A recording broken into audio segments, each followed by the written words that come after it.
आज सत्ताधाऱ्यांनी हाऊस बंद पाडावा अशा प्रकारची भूमिका स्वीकारली। मराठा आणि वर्सेस ओबीसी असा वाद महाराष्ट्रामध्ये धुमसवण्याला कारण महायुतीचं सरकार आहे हे आता लपून राहिलेलं नाही। दोनही समाजाच्या नेत्यांनी ज्यावेळेस आंदोलन केलं होतं, उपोषण केला होता, ते स्थगित करण्यासाठी एका बाजूला मुख्यमंत्र्यांनी त्यांना आश्वासन दिलं, दुसऱ्या बाजूला ओबीसी समाजाला दुसरे उपमुख्यमंत्री गेलेत आणि ते आंदोलन गेले नाही तर ते स्थगित करण्यासाठी त्यांनी बैठक बोलवली। आणि शासन म्हणून, सरकार म्हणून खरं तर त्यांची ही जबाबदारी होती। मला या ठिकाणी ज्यावेळेस ओबीसी किंवा मराठा समाजाचा वाद होता किंवा आरक्षणाचा प्रश्न होता, त्यावेळेस आमच्या सगळ्यांना बोलवून चर्चा त्यावेळेस झाली होती। त्यानंतर हे आंदोलन आणि महाराष्ट्रामध्ये उपोषण सुरू झालं। परंतु सत्ताधाऱ्यांनी मात्र विरोधकांना अजिबात विश्वासात घेतलं नाही आणि तुम्ही काय आश्वासित केलं होतं ते आम्हाला कधी सांगितलं नाही, काय लेखी स्वरूपामध्ये मराठा समाजाला तुम्ही दिलात ते सांगितलं नाही। आणि मुख्यमंत्री महोदयांनी तर छत्रपती शिवरायांची शपथ घेऊन आम्ही मराठा समाजाला आरक्षण दिल्याशिवाय स्वस्थ बसणार नाही अशा प्रकारची शपथ घेतली। मला यांच्याकडे 206 सदस्यांचं पाशवी बहुमत आहे। यांना दोनही समाजाच्या आरक्षणाच्या संदर्भात, दोनही समाजाला न्याय देण्याच्या भूमिकेतून जी भूमिका सरकार म्हणून करायला पाहिजे ती न करता दोनही समाजाला झुंजवत ठेवण्याचं काम सरकारने केलेलं आहे। आपल्याला माहित असेल की ओबीसीचं आंदोलन सुरू असताना खरं म्हणजे आंदोलन स्थगित करायसाठी किंवा उपोषण हाकेंचं स्थगित करायसाठी जी नेते मंडळी गेली त्यामध्ये छगन भुजबळ नावाचे सरकारचे मंत्री होते।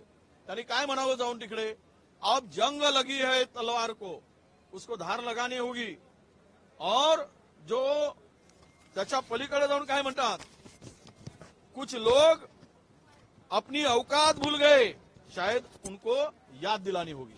हे वाद वाढवण्याचा आहे की वाद मिटवण्याचा यांचा भुजबळांचा प्रयत्न होता?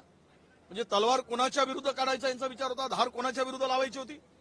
म्हणजे मराठा वर्सेस ओबीसी वाद निर्माण करायचा, उपमुख्यमंत्र्यांनी एक बाजू सांभाळायची, दुसरी बाजू मुख्यमंत्र्यांनी सांभाळायची आणि या दोनही समाजामध्ये जे आज काही परिस्थिती निर्माण झाली त्या परिस्थितीवर सरकार म्हणून तोडगा काढण्याची अपेक्षा होती।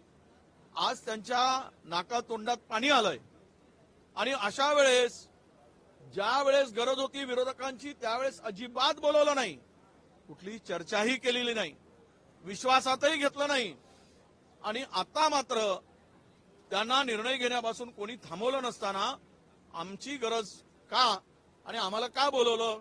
आम्ही असंच म्हणालो की सभागृह सुरू आहे, तुम्ही जे काही आश्वासन दिलं असणार, तुम्ही उपोषण स्थगित करण्यासाठी जे काही लिखित दिलं असणार ते या सार्वभौम हाऊस पुढे फ्लोअरवर मांडा, सभागृहात मांडा आणि महाराष्ट्रातील जनतेला कळू द्या की तुम्ही काय भूमिका मांडली। परंतु त्यांना ते करता येत नाही म्हणून आणि भ्रष्टाचाराचे अनेक मुद्दे आहेत की 2 दिवसात यांचा भ्रष्टाचार महाघोटाळे उघड होऊ नयेत म्हणून सभागृह या विषयावर बंद पाडायचा आणि पाप आपलं तेही पाप लपवायचं आणि हे मराठा आणि वर्सेस ओबीसी हा जो काही महाराष्ट्रामध्ये यांनी तारीख पे तारीख देऊन जो गुलाल उधळायला लावला मराठा समाजाला, त्यांच्या भावनाशी खेळलेत, ओबीसी समाजाच्या भावनाशी खेळतायत आणि दोनही समाजामध्ये जे महाराष्ट्रामधलं चित्र उभं झालंय त्याला हे जबाबदार आहेत। त्यातून यांना मार्ग सापडत नाही म्हणून त्या पापासाठी ते केलेलं जे काही त्यांचं ते चुकीची किंवा त्यांच्या भावनाशी जो खेळ खेळला त्या खेळामध्ये विरोधकांना सोबत घेऊन खापर विरोधकांवर फोडण्याचं काय चाललंय त्याला आमचं स्पष्ट मत आहे की सरकार म्हणून 206 सदस्यांचं बहुमत आहे। तुम्हाला जर हे प्रश्न मार्गी लावता येत नसेल, हा आरक्षणाचा दोन्ही समाजाला समाधान होईल असा निर्णय घेता येत नसेल तर या सरकारने सत्तेतून बाहेर पडावं, सत्ता राजीनामा द्यावा, तो विषय कसा सोडवायचा ते आम्ही ठरवू, आम्ही नक्की त्या विषयावर मार्ग काढू। आणि यांच्यामध्ये जर ती धमक नसेल तर सत्तेतून बाहेर पडायची धमक दाखवावी आणि आम्ही हे सोडवू शकत नाही हे सांगावं।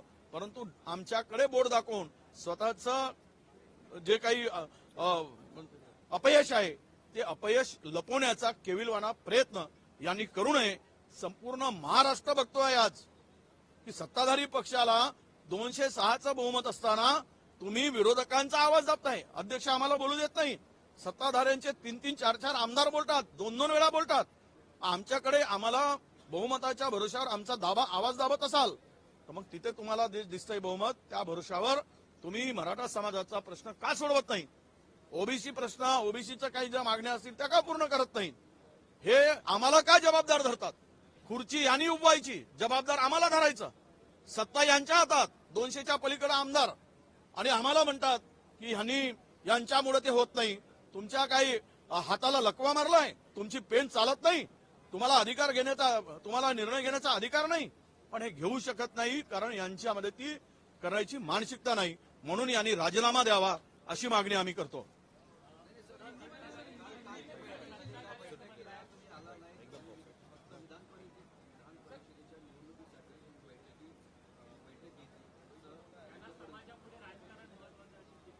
नाही, आमची बैठक त्या संदर्भात नव्हतीच. आमची बैठक खरं तर आम्ही सभागृह बंद पडला होता, आम्हाला जायचं नव्हतं, आम्ही चहा प्यान पीत बसलो होतो.